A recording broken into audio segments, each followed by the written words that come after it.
stop scrolling for just 10 seconds. Seriously, if you can't, congratulations. This video is about you.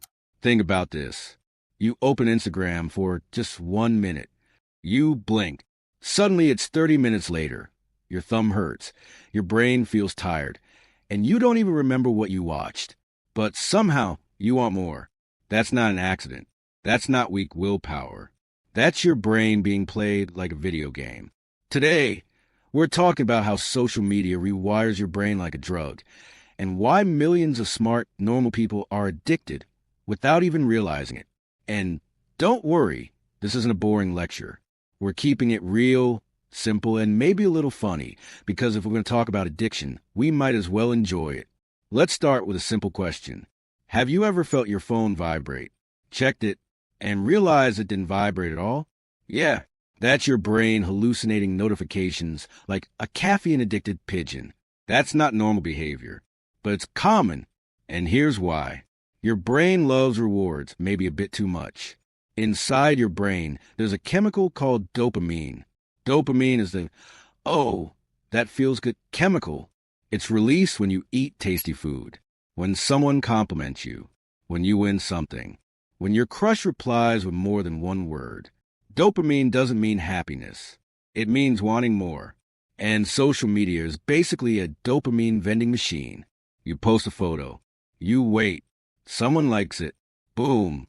Dopamine. Someone comments. Boom. More dopamine. Someone shares it.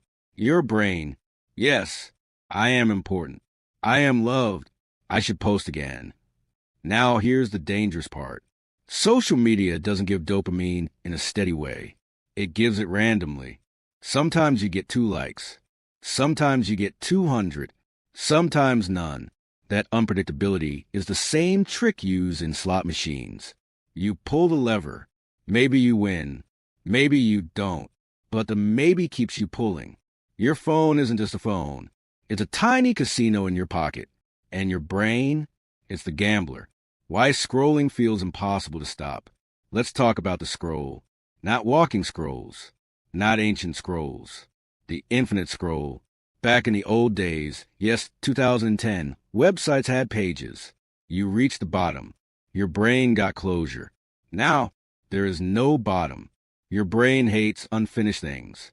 So when there's no natural stopping point, it keeps going. Just one more post. Just one more video. Okay, last one.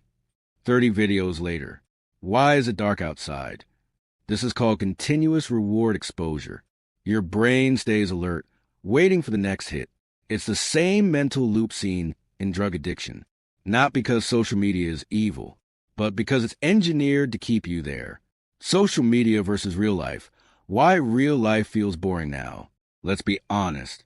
Real life is slow. You don't get applause for washing dishes. Nobody likes your status for waking up early. You don't get instant validation for trying your best.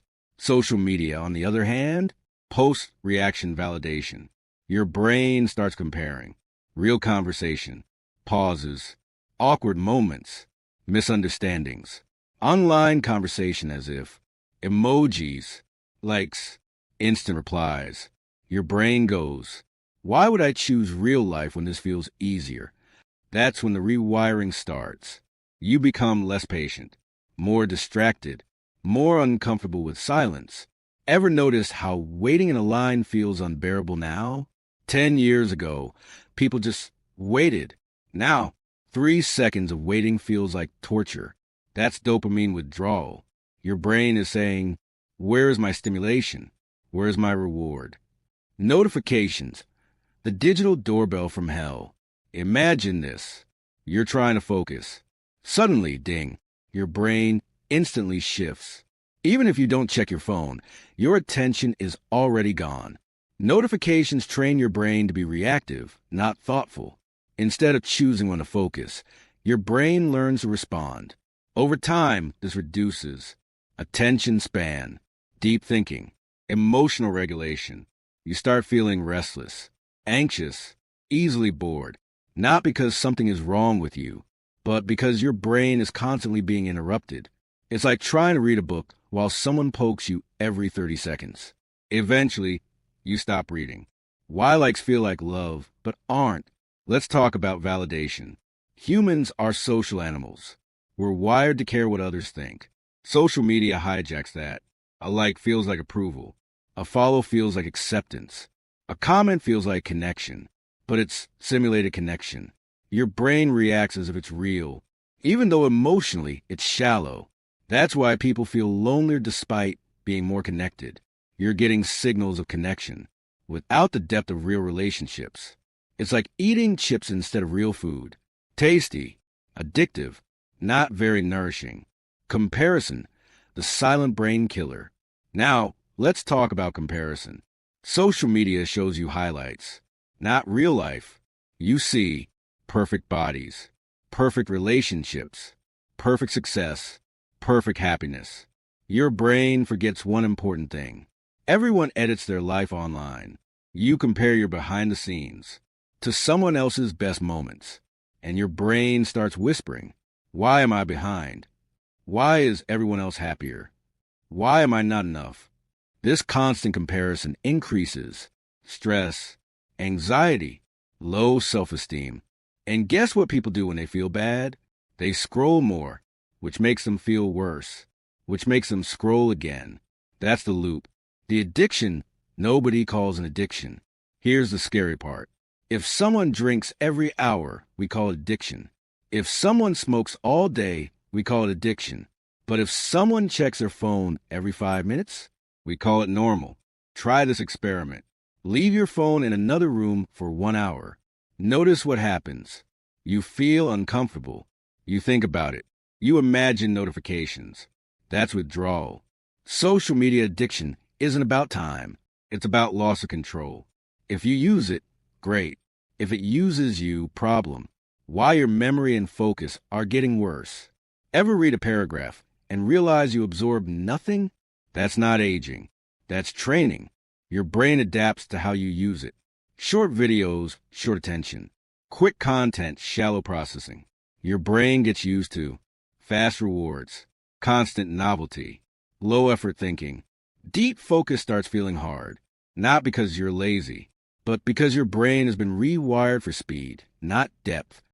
The good news, yes, there is some, your brain is flexible. That means it can be rewired again. You don't need to delete all apps and move to the mountains. You just need awareness. When you understand what's happening, you regain control. Start small. Turn off unnecessary notifications. Create phone-free moments. Replace scrolling with one meaningful activity. Your brain will resist at first. That's normal. That resistance is the addiction losing power. Final thought. Social media isn't a villain. Unconscious use is. When you scroll without awareness, you give away your attention. And attention is your life. So next time you unlock your phone, pause and ask, am I choosing this or am I being pulled? That one question can change everything.